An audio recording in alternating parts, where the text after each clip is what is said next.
Why was the medic holding a rifle? That was the question that no one could answer in that moment, not even her. The heat pressed down on the Afghan mountains like an invisible weight. Dust drifted across the ridges, catching sunlight as if the earth itself was on fire. Behind a wall that was crumbling stone by stone, Staff Sergeant pressed her back to the rough surface. One hand clenched a blood-soaked medical bag. The other clutched an M4 carbine still hot from firing. Her uniform wasn't stained by her own blood. It was the blood of 3 men she had already dragged to safety, men who would have bled out in the dirt if she hadn't reached them in time. She wasn't supposed to be here like this. Not with a rifle pressed to her shoulder, not lining up a shot against a window 200 yards away.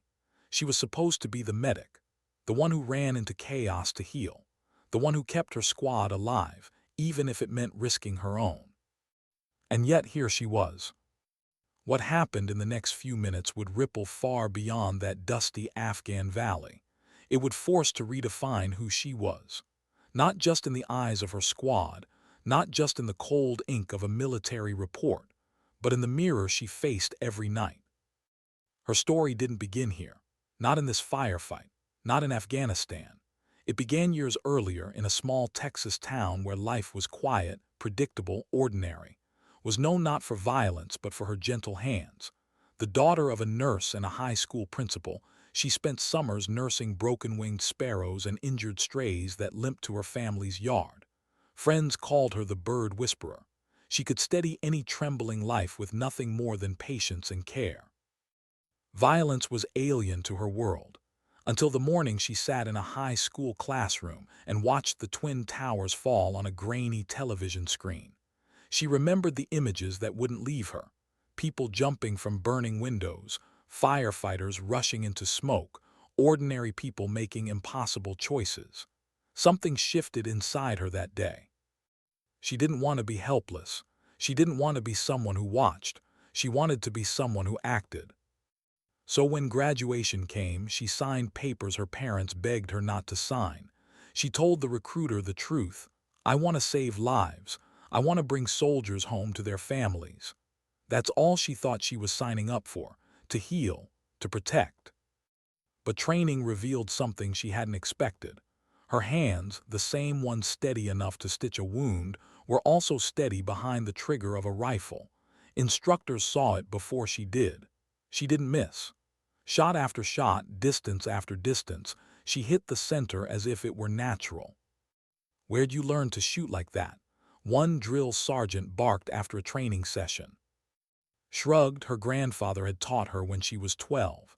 Hunting deer at dawn in East Texas, he had taught her that shooting wasn't about muscle. It wasn't about rage. It was about patience, breathing, waiting. She remembered his voice, control your breath, control the shot. The rifle is only an extension of your body. But didn't think much of it. She wasn't here to be a sniper. She wasn't here to kill. She memorized bones, arteries, pressure points, ways to stop bleeding under fire. She became what she wanted, a medic who could keep calm in hell itself. Then came Afghanistan. 2009. The province, a place soldiers called the Valley of Death. Patrols could turn into ambushes in the blink of an eye. Dust, heat, hidden rifles in windows, nothing was safe. On one of those patrols, everything shattered. Her squad was moving through a village, scanning shadows, when gunfire cracked from the hills. AK-47 rounds tore the air. The cry that still haunts her rose above the chaos. Medic, medic. Private Johnson had gone down, blood spraying from his leg, arterial, seconds from death. Without hesitation, sprinted 30 yards of open ground. Bullets snapped around her boots, dirt spraying her face. She didn't care. Johnson's life was ticking away, and she was the only one who could stop it. Her fingers worked with the precision of instinct, tourniquet tight, blood flow slowing, pulse steadied. She could hear him gasping, his body jerking with shock, but she blocked it out. One thing at a time. One wound at a time. But while her hands worked, her eyes noticed something her squad couldn't. The angles, the flashes, the rhythm of fire. She realized the enemy wasn't spraying wildly. One of them was disciplined. A sniper, 200 yards away, second floor, third window from the left, pinning them down with methodical patience. She glanced at Johnson, alive but barely stable. She glanced at her rifle lying in the dirt beside her bag.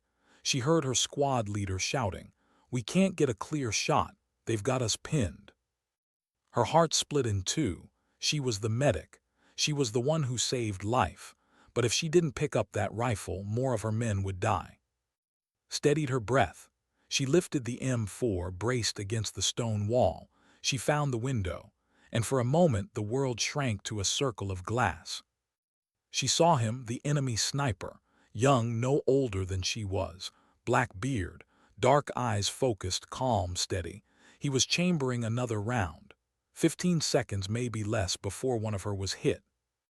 Her grandfather's voice whispered in her memory, "Breathing is everything. Control the shot." Her finger curled on the trigger. "Exhale, hold, silence." "For Johnson," she whispered. The rifle cracked, recoiling into her shoulder. She saw him jerk backward, saw the window go dark, and then silence. No more fire from that position. Her squad leader turned, disbelief in his voice. "Did you?" "Target neutralized," she answered flatly. Her eyes already scanning for threats, her hands already checking Johnson's pulse again. His heartbeat was weak but steady. In that moment, knew something had changed. When the battle ended and the medevac came, Johnson looked at her through pale lips and said, "You saved my life twice, first with the tourniquet, then with that shot." Shook her head. "I just did my job, both jobs." But inside, she knew it wasn't that simple. She wasn't just a medic anymore. She wasn't just a soldier. She was something caught in between. That night, word spread through the base. A combat medic who could also take down an enemy sniper. It was the kind of story soldiers remembered. Commanders noticed. Whispers reached her colonel's office. Didn't want the attention. Lying awake in her cot, staring at the canvas ceiling, she thought not about the praise but about the man in the window. Someone's son. Maybe someone's father. She wondered what led him there. She wondered if he, too, thought he was protecting his people. And yet she thought of Johnson, of his wife, his newborn daughter, of the men who would go home alive because of one shot she hadn't wanted to take. She understood something now. Sometimes saving lives meant stitching wounds. Sometimes it meant stopping the hand that created them. She didn't know it yet, but the army would soon give her a name she never asked for, Sniper Medic. But in the silence of that night, wasn't thinking about titles. She was only thinking about one question that wouldn't leave her. If healing was her purpose, why had it felt so natural to pull the trigger? Why did the colonel want to see her? That question echoed in his head as she stood outside the command post, boots dusty, uniform stiff with dried sweat. Soldiers only got summoned like this for two reasons, trouble or recognition. She wasn't sure which one she feared more. It had been a week since the firefight that changed everything. A week since she picked up a rifle not as a last resort but with intention. Her squad had started looking at her differently since then, not just as Doc, their lifeline with bandages and morphine, but as something sharper. A quiet, dangerous edge. The tent flap opened. A voice barked. She stepped inside. The colonel sat behind a wooden desk buried in folders and maps. On the wall hung commendations, photos of soldiers frozen in moments of triumph and grief. His eyes studied her file for a long moment before he looked up. "I've been hearing reports about you," he said finally. "Good reports." Stiffened, "Sir, I did what I had to, nothing more." "That's exactly the point." He leaned back, folding his hands. "You didn't just save Johnson's life. You neutralized the enemy threat that could have killed half your squad. That's not normal for a medic." Her jaw tightened. "With respect, sir, I'm a medic first. That's why I enlisted, to heal, not to kill." The colonel nodded slowly, almost as if he expected the pushback. "I've read your evaluations. Your medical work is exemplary. No one's disputing that. But your marksmanship, that's exceptional. better than soldiers who'd been through sniper school. Shifted, uncomfortable in her own skin, praise felt like a trap. "Sir, I don't want to be a sniper. That's not who I am." "What if you could be both?" His tone sharpened, carrying weight. "What if I told you there's a role not common but real where your medical training and your shooting skill combine? You'd remain your squad's medic, but when the situation demanded, you could provide precision fire, save lives by healing and by eliminating threats." The room fell silent. His mind spun. She remembered the window, the dark eyes of the enemy sniper she'd killed. She remembered Johnson's pale face, whispering that she'd saved him twice, and she remembered lying awake, haunted by the contradiction. She swallowed. And what would my squad think of me then? Would they still trust me to be their medica or see me as something else? The colonel's eyes softened. "They already trust you with their lives. They've seen you drag wounded men under fire. They've seen you keep calm when others broke. This wouldn't diminish that trust. It would strengthen it." Her heart pounded in her ears. She thought of her grandfather's lessons in the woods, of her mother's gentle reminder to always preserve life, of the soldier's blood on her hands. "When would this training begin?" she asked quietly. The colonel opened a folder stamped with red letters. "Fort Benning, hybrid program, next month, 8 weeks. Tactical medicine and precision marksmanship integration. You'd still be a medic, but you'd come back something more, something this army has never seen enough of." Stared at the papers. A part of her wanted to push them back across the desk, to insist that she wasn't meant for this, to keep the boundaries of her role clean, simple. But deep inside, something else stirred, a recognition she couldn't deny. Maybe she'd already crossed that line. "Sir," she said, her voice steadier than she felt, "I'll do it, but I want it understood. I'm still a medic first." The colonel smiled faintly, signing the paperwork. "Understood, Sergeant, but you're about to learn that being a healer and being a warrior aren't as different as you think." Fort Benning, Georgia, was nothing like Afghanistan. No jagged mountains, no dry heat. The air clung heavy with humidity, pressing sweat from skin before training even began. Arrived at the specialized facility with one duffel bag, one rifle case, and the uneasy knowledge that she was stepping into unknown territory. The program was small, only a dozen soldiers. Some were medics like her. Others were combat engineers, forward observers, intel specialists. Each one carried the dual burden, mastery in their primary specialty and marksmanship scores that had raised eyebrows. Their instructor was Master Sergeant Viper Williams. Barely 5 feet tall, gray hair pulled into a bun, she looked more like a grandmother than a legend. But her reputation preceded her, 200 confirmed kills across 4 deployments. Her presence radiated something couldn't name. Not hardness, not cruelty, something colder. Precision itself, wrapped in human form. "You're not here to become snipers," Williams told them on the first morning. "You're here to become complete soldiers. When the situation demands, you will reach out and end threats before they can harm your people. But your primary job, it remains your primary job. Don't forget that." Raised her hand, the words leaving her before she could stop them. "Master Sergeant, how do we balance it? The ethics of healing with the responsibility of killing." William studied her, then gave a small approving nod. "Good question. You're a medic, right? Then you know triage. Save the most lives possible with the resources you've got.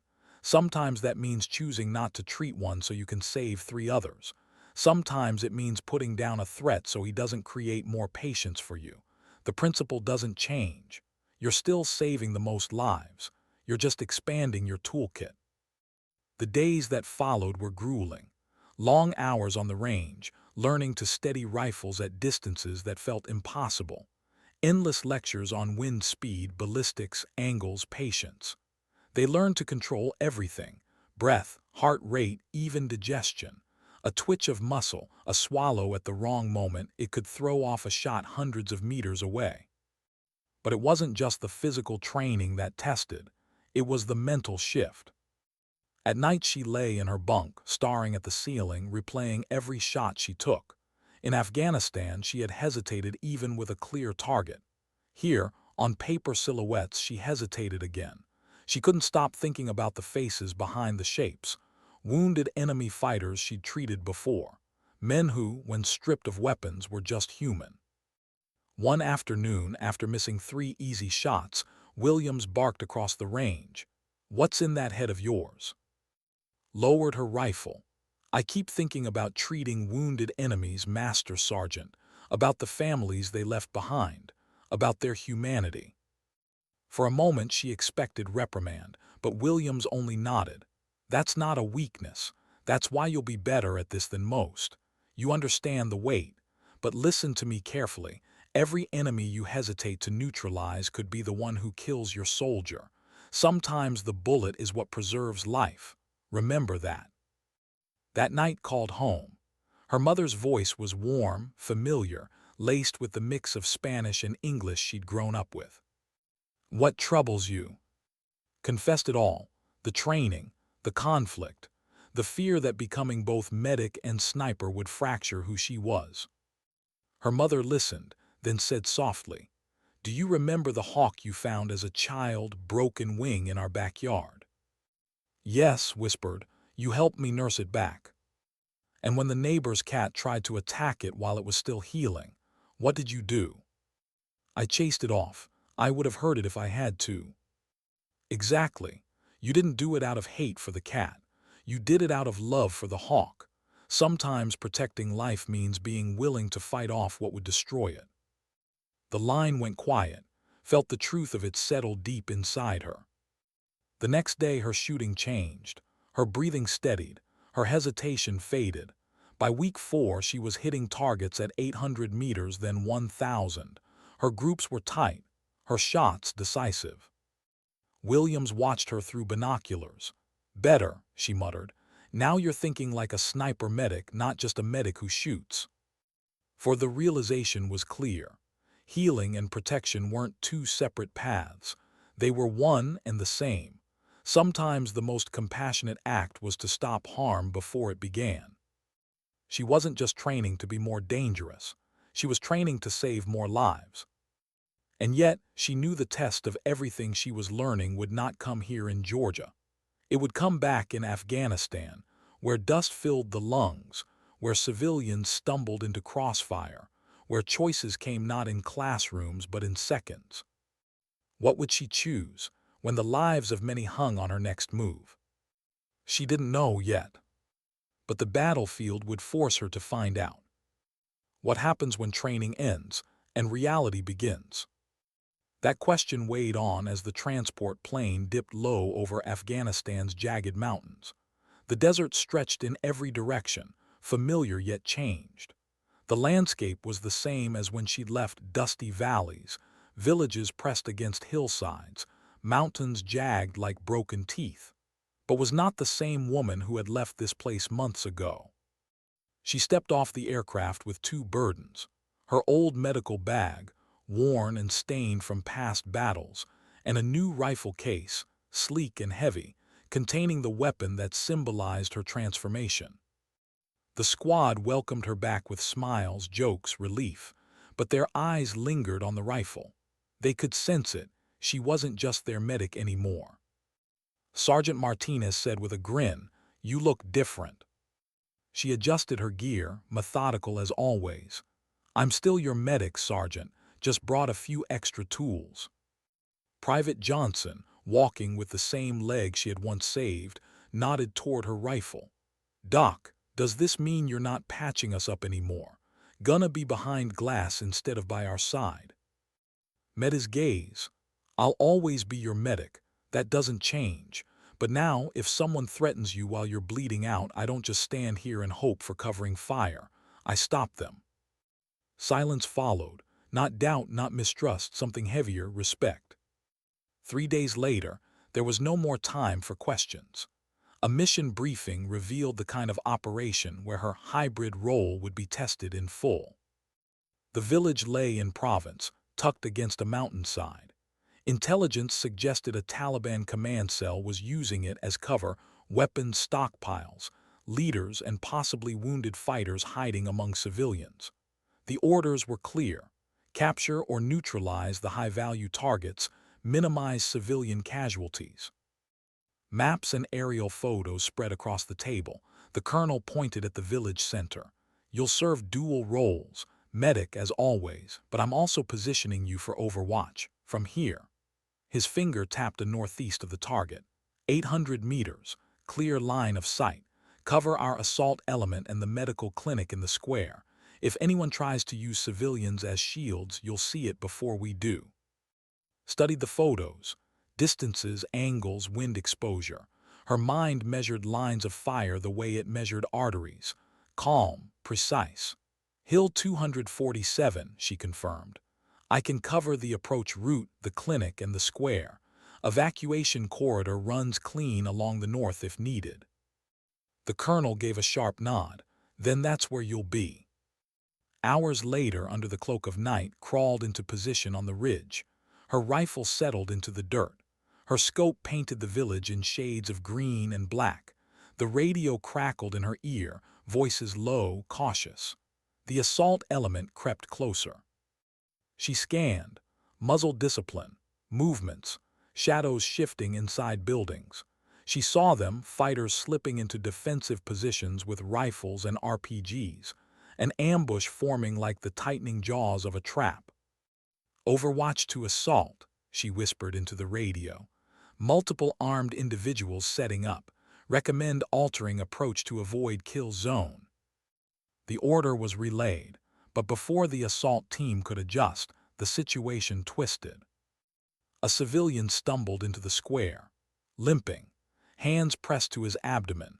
Even through her scope, saw the blood darkening his clothes. He cried out in Pashto, collapsing only meters from the very building where enemy rifles were waiting. His chest tightened. Every instinct screamed to move, to get down there, to press gauze into the wound, to stop the bleeding. But if she left her position, she would abandon the overwatch her squad needed. The man writhed in the dust, blood pooling around him.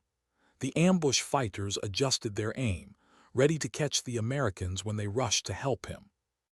A medic's oath, a sniper's duty, both crashing together in a single moment. Her voice broke the radio silence. Assault, this is Overwatch. Civilian down, abdominal wound. I'll eliminate immediate threats, then render aid. Hold position 3 minutes. The reply was tense. Copy, Overwatch will hold. His breath slowed. The scope framed her world. First shot, the RPG gunner sent her mass. He dropped. Second shot, the rifleman crouched near the window. A clean hit. Third, muzzle flash from a shadowed doorway. She adjusted wind, exhaled, fired. Silence. 3 threats down, she shifted. 2 more fighters remained, concealed near the clinic. 1 peeked to fire, she didn't miss. 4. Then the last, hidden deeper, made the mistake of leaning out too far. 5. 90 seconds, 6 shots. The square fell quiet.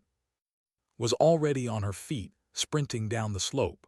Her rifle bounced against her shoulder, her medical bag slamming against her side. Dust and stones tore at her boots as she reached the man. Blood soaked her gloves as she pressed into the wound. Abdominal, likely internal bleeding. His breaths were shallow, ragged. "You're going to make it," she whispered, not knowing if he understood. Red light from her filtered flashlight painted his skin in muted tones.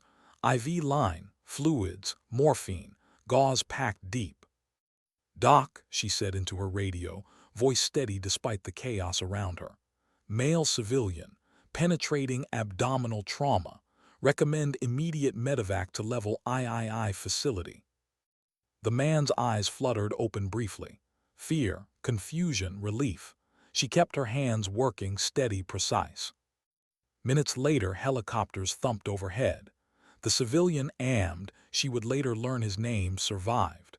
So did the assault team. They cleared the compound without losing a single soldier. In the after-action report, her colonel called it extraordinary tactical flexibility. 6 threats eliminated. 1 civilian life saved. Mission success without American casualties. but wasn't thinking about the report.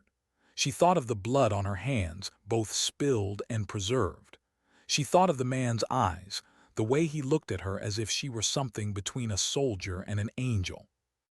That night, as she cleaned her rifle and repacked her medical kit, she realized something she hadn't before. She was no longer at war with her two roles. She wasn't split in half. She was both, seamlessly, completely. She was medic and sniper, healer and protector. And the battlefield was beginning to see her not as one or the other, but as both. How do you save a life while taking one at the same time? That was the question that haunted as the snowstorm howled around her. The Hindu Kush mountains rose like black teeth against a white sky. Snow drove sideways, stinging her face, filling her rifle scope with tiny frozen stars. The mission had been clear: capture or eliminate a high-value Taliban commander known only as the Ghost. Intelligence said he was wounded, hiding in a mountain compound surrounded by veteran fighters and civilians forced to shelter him. The orders were simple on paper, but in reality, they carried contradictions sharp enough to cut her in half. If the Ghost was wounded, her instincts demanded she treat him.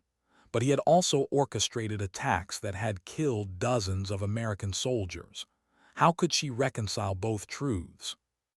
The decision was wrenched from her when chaos erupted. The breaching team had just reached the compound gate when the snow exploded beneath them. An IED buried in the drift ignited in a flash of fire and steel. Two soldiers were thrown backward, their bodies hitting the ground like. The radio erupted with shouts. Casualties, IED at the gate. Didn't think, she ran. Knees plunging through knee-deep snow, lungs burning from the cold, she sprinted toward the fallen men. Her medical bag slammed against her hip. The weight of her rifle cut into her shoulder. She slid into position beside the first soldier, Sergeant Williams. Shrapnel tore through both legs, blood seeping dark into the snow. He was pale already, shock setting in. "Stay with me, Sergeant," she muttered, clamping tourniquets tight, hands working faster than thought. The second casualty, Specialist Martinez, lay unconscious, head gashed, blood trickling from his ears. Blast trauma, possible brain injury. And then the worst of it, muzzle flashes sparked from the compound. Enemy fire poured down, forcing the assault team into cover. 4 firing positions at least. Every second they remained pinned down, the risk grew. The radio crackled. "Can you neutralize? We don't have clear angles." Froze, her hands pressed into Williams' wounds. Martinez's shallow breaths rasped against the snow. Both men could die without her, but so could her squad if the firing positions weren't stopped. She couldn't choose one role, she would have to be both. "Give me 3 minutes to stabilize casualties," she transmitted. "Then I'll engage. Send someone to hold vitals." "Roger, moving to you." Corporal crawled through snow, face pale with fear. Rattled instructions fast: "Keep pressure here. Watch his airway. If Martinez vomits or stops breathing, roll him. Don't hesitate to yell for me." Then she slid into prone position, snow soaking her uniform, rifle steady on the ridge of her pack. Her breathing slowed, the cold steadied her heart. First target, a fighter in the courtyard, rifle muzzle sparking through the snow. Her shot cracked, echoing across the valley. The figure collapsed. "One down," she muttered. She shifted. Through the glass she caught a shadow in the second-floor window. The enemy moved cautiously, knowing his comrades were already dead. Patience. Timing. She waited until he leaned into the opening, squeezed. The window went dark. 2 down.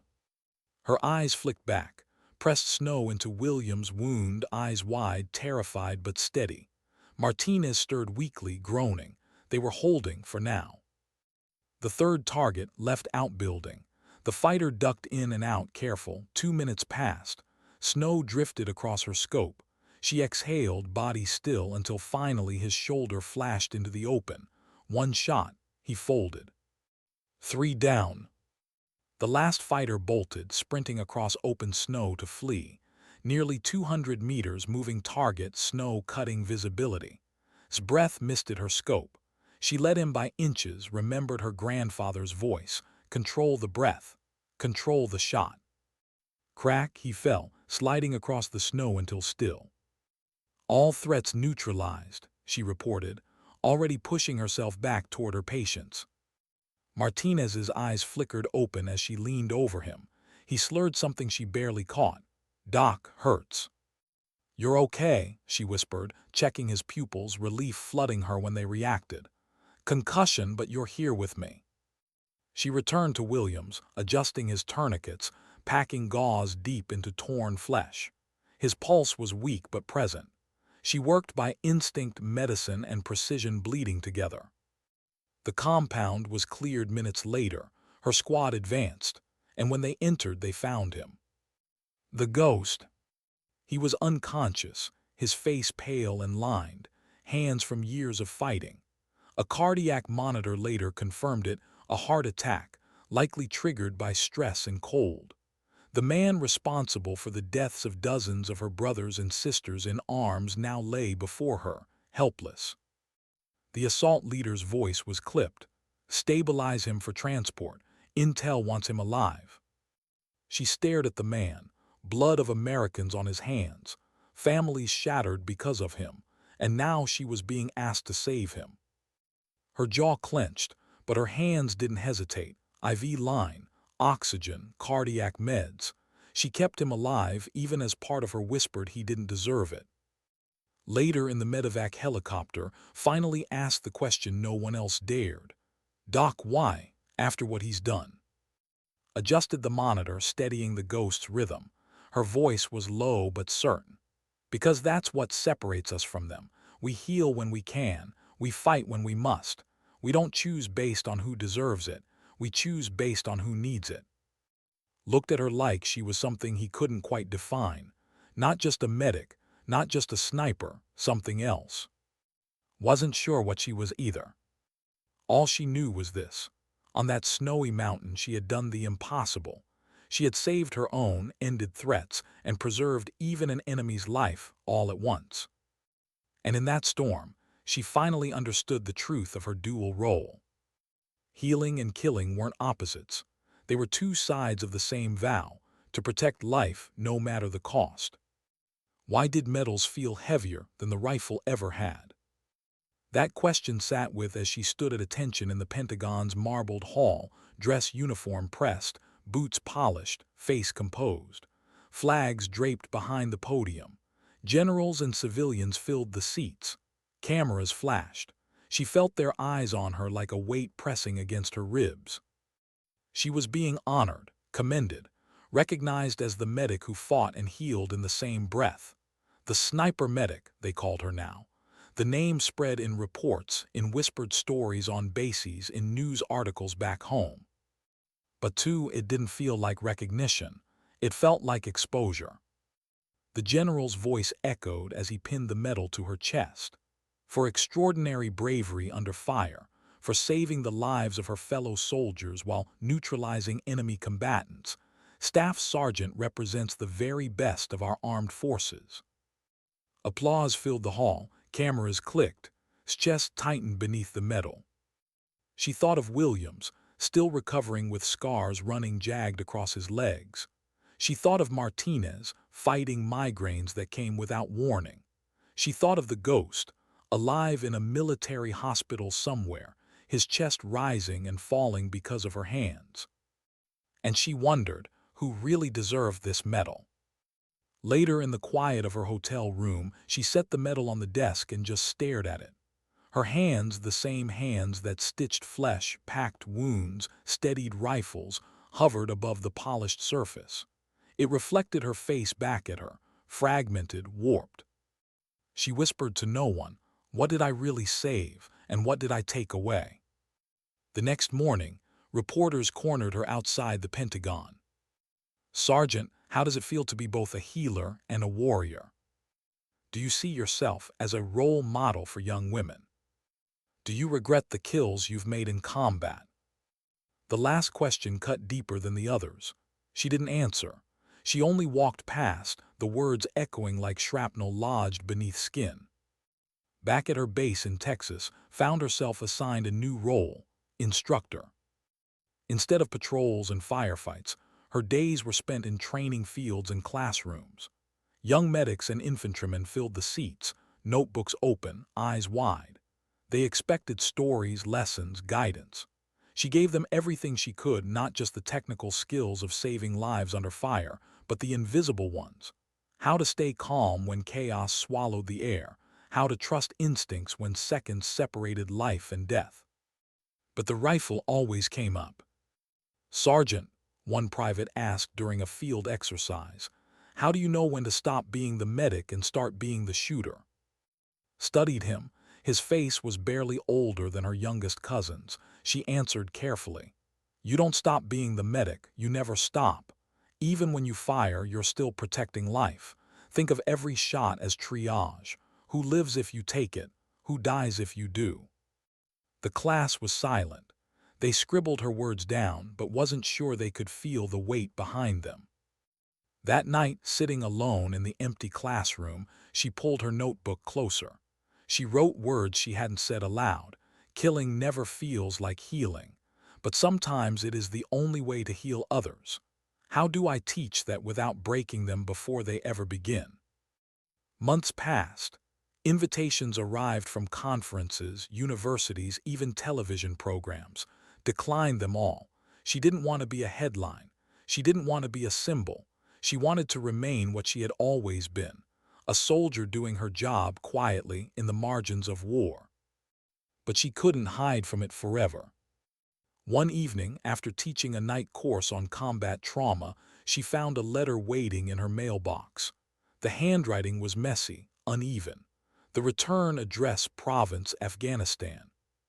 She opened it carefully. Inside was a single page, written in broken English.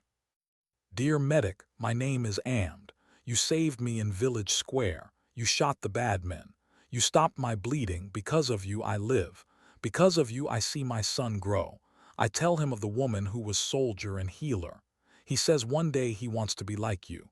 I hope God keeps you safe. Thank you." Sat at her desk for a long time, letter trembling in her hands.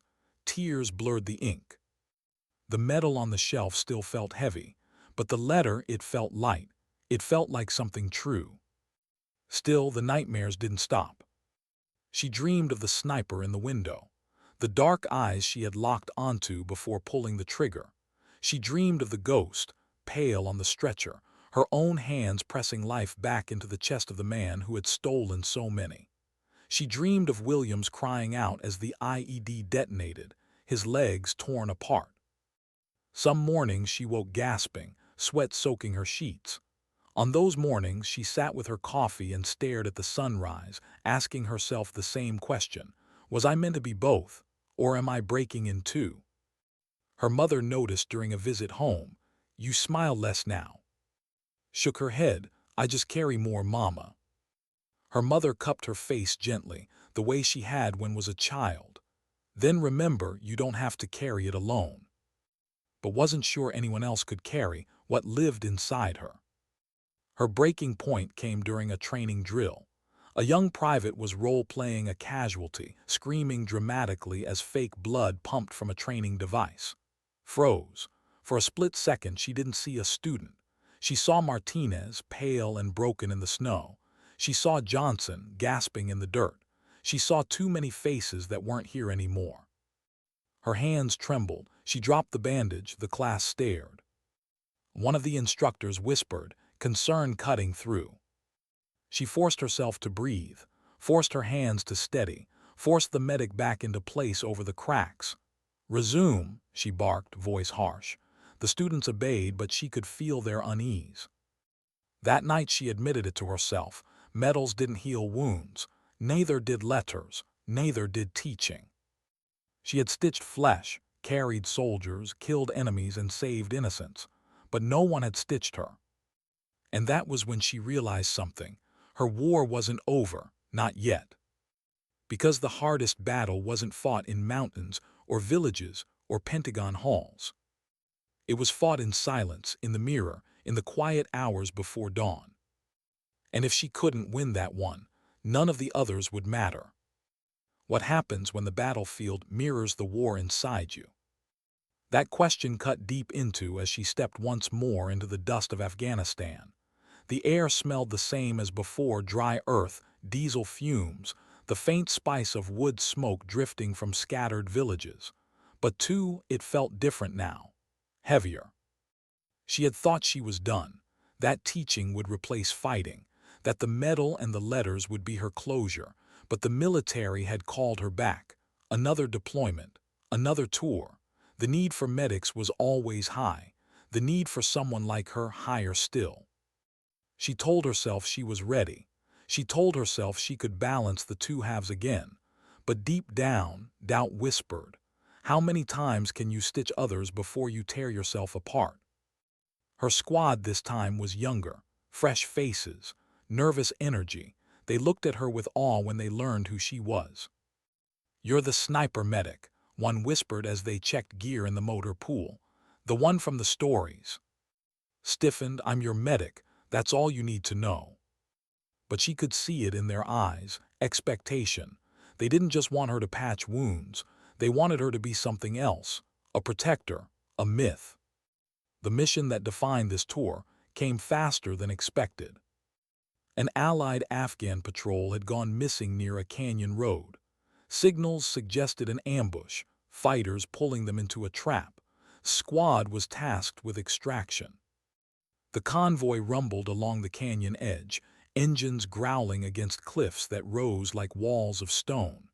Sat in the back of the lead MRAP, gear pressed against her legs, rifle across her lap. Every turn felt like a coin flip. Shadows shifted on the ridges above. Then it came, the crack of rifles, the thunder of RPGs slamming into the canyon walls. Rock and dust rained down. The ambush had sprung. The radio erupted. Contact front and left, multiple hostiles. The convoy ground to a halt. The second vehicle exploded in fire, shrapnel tearing through the canyon. Screams cut through static. Was already moving. Door swung open, boots hit the dirt. Her medic's bag bounced at her side. She sprinted to the burning MRAP, the air choking with smoke. Inside, chaos. A driver slumped over the wheel, chest punctured. A gunner trapped, bleeding from his thigh, screaming for help. She pulled the gunner free, dragging him clear as rounds cracked off metal around them. She dropped beside him, pressing gauze into the wound, tourniquet snapping tight. Blood slowed. Breath steadied. One life bought. Then her radio hissed. "We're pinned. Sniper on the ridge, 2 o'clock. We can't move the wounded." Her chest clenched. She looked at the bleeding gunner, at the driver still trapped inside, at the ridge above where muzzle flashes taunted them like lightning. She was being asked to split in half again. His hands lingered one moment longer on the gunner's wound. Then she forced herself to stand. She picked up her rifle, steadied it against the canyon wall. Through her scope, the sniper revealed himself, not reckless, careful, patient like her, a duel of mirrors. For 3 long breaths, neither moved. She whispered to herself, "One more for them." Exhale, squeeze. The figure dropped. Silence rippled across the ridge. Her squad surged forward, suppressing the remaining fighters. The ambush broke. But didn't feel relief, not yet. She ran back to the driver, flames licking higher. Heat scorched her face as she pulled him free, lungs choking on smoke. He wasn't breathing. Her gloves pressed hard, chest compressions in rhythm with her pounding heart. "Come on, come back to me, don't you quit." 30 compressions, breath 30 more. Until finally a cough. Air rasped into his lungs. He was alive. Fell back on the dirt, chest heaving, hands trembling. She had killed a sniper. She had saved 2 men. She had done both jobs again. But this time it didn't feel seamless. It felt like breaking glass, jagged edges inside her. Later that night, under a canvas tent with lanterns swaying, her squad toasted her. "You saved us all today, Martinez," a different one, younger, said with awe. "We'd have been dead without you, Doc." forced a small smile, but inside the words cut, because part of her knew it was true, but part of her also knew something darker, that each time she saved, she also took, that the balance was tilting piece by piece. Sleep didn't come. When it did, nightmares followed. She dreamed of the sniper's eyes reflected in her scope. She dreamed of the driver's chest beneath her palms, still and heavy. She dreamed of faces she couldn't separate anymore: enemy, ally, patient, target. And for the first time, she wondered if the two halves of her role weren't coexisting anymore, if they were colliding. The final test of this tour came weeks later. The squad was clearing a compound suspected of housing explosives. Stayed in the rear, scanning with her rifle when the call came. Casualty inside. We need the medic. She sprinted into the compound, boots hammering dirt. The sight froze her. A boy, maybe 12, blood pouring from his arm torn open by shrapnel. He cried out, terrified, his small body convulsing. Beside him a man, rifle in hand, enemy fighter. Raised her weapon. The man's eyes locked on hers. He hesitated just for a breath, as if surprised to see a woman, a medic, a soldier all in one. That hesitation ended it. Fired, the man fell. Her rifle clattered to the ground as she dropped to the boy. Hands steady, voice soft, she worked the wound. Tourniquet, bandage, morphine. His cries quieted, his breathing steadied. He lived, but the man beside him didn't. And in that moment, kneeling in the dirt, felt the full truth of what she had become. She was healer and executioner, protector and destroyer, life-giver and life-taker. The squad praised her again that night. They called her a hero. They said she had done the impossible. But alone under the stars, whispered into the dark. Or maybe I've just become something no one should ever be. Why did silence feel louder than gunfire? That question clawed at every night after she came home. No more crack of rifles. No more medevac rotors chopping the sky. No more radios spitting orders into her ear. Only silence, and it was unbearable. In Afghanistan, silence meant danger. Silence meant the next shot was about to come. Here, in her small apartment back in Texas, silence meant memory. The first night she woke gasping, drenched in sweat. She swore she heard Martinez calling her name, bleeding out in the snow again. She swore she saw the boy she'd saved, his wide eyes staring back at her, but always with the body of the fighter beside him, lifeless and cold. She told herself they were just dreams, but dreams bled into days. At the grocery store, she froze when a jar hit the tile floor and shattered, too much like an IED. At a family barbecue, the pop of fireworks sent her crouching before she realized she was safe. She laughed it off, but the shame burned. Her mother noticed. "You are here, but your eyes are still over there." Tried to smile. "I'm fine, Mama, just adjusting." But she wasn't fine, not even close. The army offered counseling. She sat in sterile rooms with kind doctors who asked questions she didn't know how to answer. "How do you feel about the kills you've made?" She stared at the carpet until the clock ticked out the hour. "Do you believe your actions saved lives?" Her throat closed. Her mind screamed yes and no at the same time. "Do you regret being both medic and sniper?" That one broke her. She stood, saluted stiffly, and walked out without answering. Because how could she explain it? That saving lives felt like a blessing, but killing, even justified, even necessary, felt like a shadow seared into her hands. That every bandage she placed was stained with the echo of a trigger pull. That she was proud and broken and guilty and grateful all at once. There weren't words for that. One evening she pulled out the letter from Amd, the Afghan man she had saved. She unfolded it carefully, the paper creased from being read too many times. "Because of you, I see my son grow." She closed her eyes, tried to believe that was enough. But then she saw the sniper she had killed in the canyon. She saw his rifle, his steady aim. He hadn't missed because he was careless. He had missed because she was faster. And she wondered, had he written letters too? Had he left behind a son who now asked where his father went?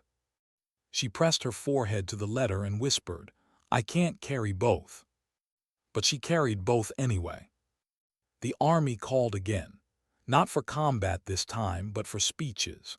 For her to stand in front of classrooms, in front of new recruits, in front of camera crews, and tell them what it meant to be a soldier. She stood in one auditorium, rows of young cadets staring at her with the hunger of those who hadn't yet faced real fire. Sergeant, one asked, "What's the hardest part of combat?" She paused, her throat dry.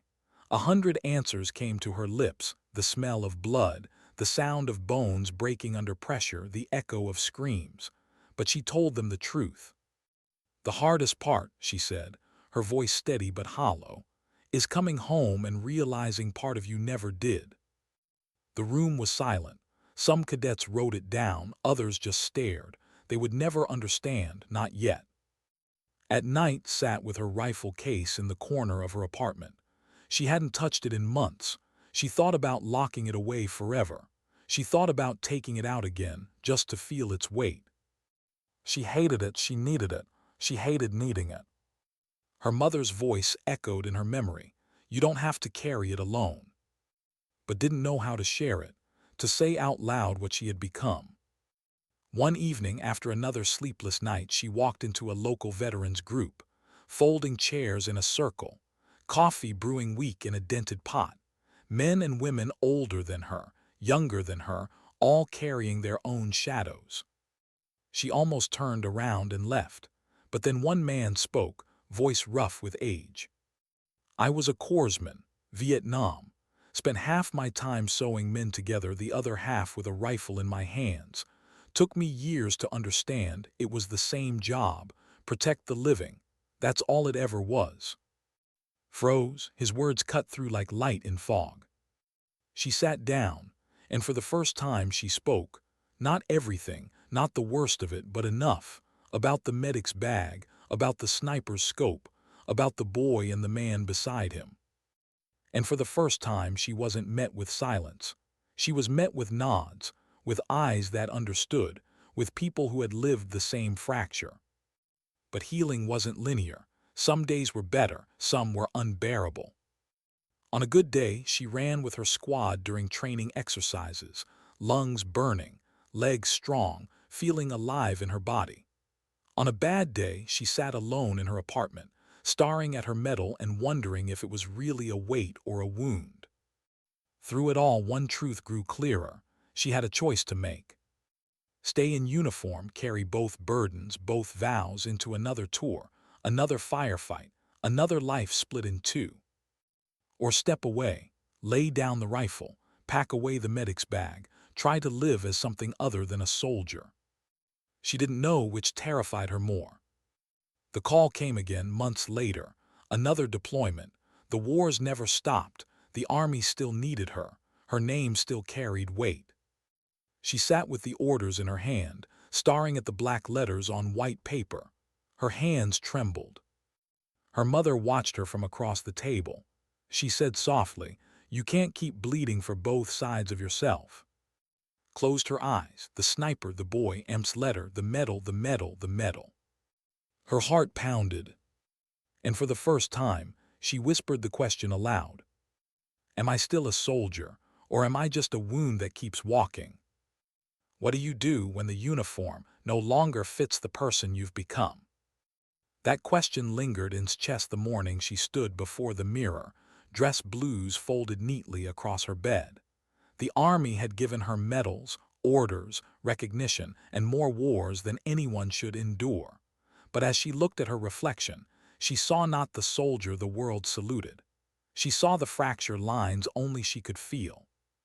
She had been healer and killer, protector and executioner. She had saved children and she had ended fathers. She had carried soldiers on her shoulders and she had dropped enemies through her scope. She had been all of it. And now she had to decide if she could keep being both. The orders sat unopened on her dresser. Another deployment, another mission, another war. Her mother's words came back to her. You can't keep bleeding for both sides of yourself. She knew now her mother was right. The decision didn't come with fanfare. It wasn't a dramatic tear of paper or a defiant slam of a rifle on a commander's desk. It was quiet, like most endings are. She walked into the office on base, the same halls where she'd once been a fresh recruit, nerves jangling, eyes bright with purpose. This time her steps were steady, heavy with experience. She placed the envelope on the clerk's desk. "Separation papers," she said simply. The young clerk looked at her with surprise. "Sergeant, are you sure? With your record?" "I'm sure." And that was it. Years of service condensed into a signature. Walking out of that building felt stranger than any mission she'd ever taken. No rifle on her back. No medic's bag slamming against her side. Just her, empty-handed. Free and unmoored. Civilians didn't recognize her in the grocery store. Neighbors didn't salute when she walked past. To them, she was just another woman figuring out life. But inside, she carried battlefields in her chest. Some nights she still woke gasping. Some mornings she still froze at sudden noises. Healing wasn't quick, it wasn't easy, but it was hers now. She poured herself into quiet work, volunteering at a local clinic, patching up children with scraped knees and grandmothers with fragile lungs. No rifles, no scopes, just healing. At first she felt almost fraudulent. Could this be enough? After so many years of blood and sand, could bandaging a child's elbow really matter? Then one afternoon, a little girl looked up at her after receiving stitches and whispered, "You're like a superhero." Smiled, the first real one in months. Maybe it didn't matter if the battlefield was loud or small. Saving lives, even just one, always mattered. The army didn't forget her. Invitations still came, speaking requests, articles written, documentaries produced. They wanted her story. But she learned to give only the parts she could live with, not the kill counts, not the nightmares, not the fracture lines. She spoke instead about resilience, about carrying burdens, about the way war leaves echoes long after the shooting stops. And she watched faces change in the audience, some with tears, some with pride, some with quiet recognition. She realized then her story wasn't about being both medic and sniper. It was about being human when war tried to strip that away. Years later, she visited Arlington.